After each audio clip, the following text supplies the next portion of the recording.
Salut l'équipe, petite vidéo du dimanche, je voulais pas en faire mais vu que ça a été demandé sur le Telegram, c'est pour aujourd'hui et ça tient qu'à un fil, on va pas en parler pendant des lustres puisque la journée de ce soir sera très importante et c'est ce qu'on va regarder. Tout de suite c'est parti avec un BTC qui fait la gueule, on est sous les 58 000 $, on perd 2%, Ether c'est pareil, il est à 2450 $ grosso modo, il perd 2,3%, Milchi Sol il perd quasiment 5%. 130 $. C'est une des plus grosses corrections. Le reste de la map est assez rouge, mais pas assez d'ailleurs, elle est rouge complètement. On a APT qui perd 6%, STX qui perd 4,7%, IMX 11%, grosse correction, et on a même TAO qui perd 5% en bas du top 50. On ferme la marche avec HBAR qui perd 4,3%. Donc cette nuit, on a eu la clôture monthly, c'est-à-dire qu'une bougie est égale à un mois, et effectivement, c'était assez dégueulasse. C'était donc la bougie du mois d'août.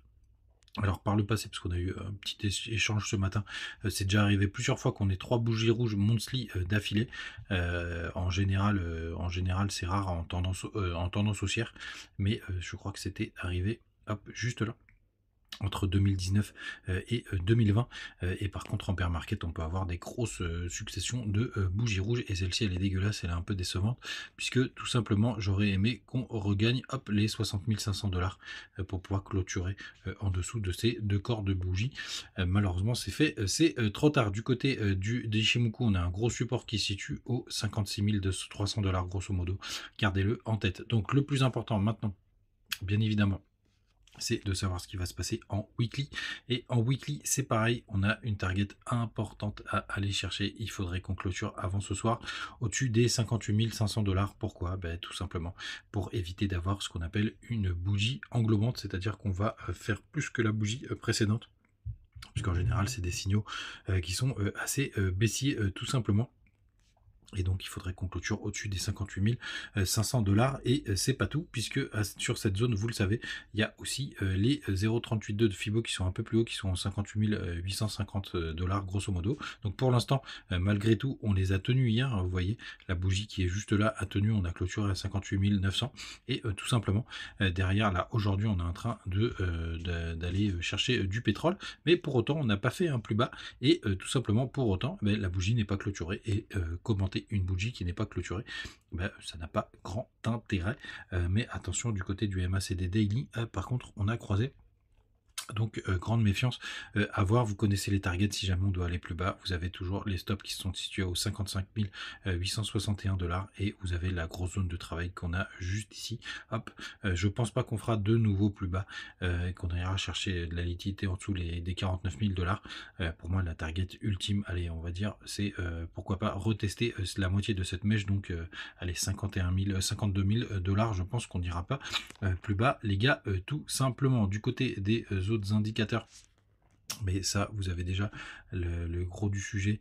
Comme ça, vous pouvez hop, pardon, j'ai supprimé des trucs. On a la Bitcoin dominance, du coup, qui doit être quand même assez costaud, tout simplement. D'ailleurs, vous voyez, quand on se met en monthly, on est quand même sur une grosse zone de résistance. On va descendre sur les plus petits time frames pour voir ce que ça donne. On n'a pas fait de nouveau plus haut. Là, notre espoir, les gars, c'est tout simple, c'est qu'on fasse un magnifique M-top juste ici en weekly. On n'a pas fait de nouveau plus haut, on a un double top d'ailleurs, il est parfait, donc ça c'est plutôt une bonne nouvelle. Ce serait bien qu'on n'aille pas chercher un nouveau plus haut, et vous voyez quand même, on est sous divergence. Ici on a fait un plus haut sur le RSI, et là on fait un plus haut sur le cours, et pourtant on fait que des nouveaux plus bas tout simplement.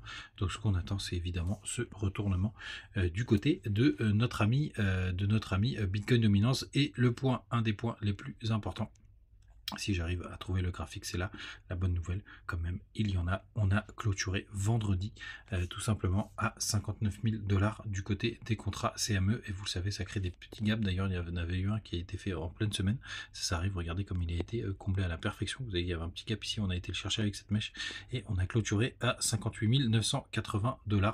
Donc ça nous permettrait, si on rejoint ce gap dans la journée, d'avoir la clôture qui se situe au-dessus des 58 800.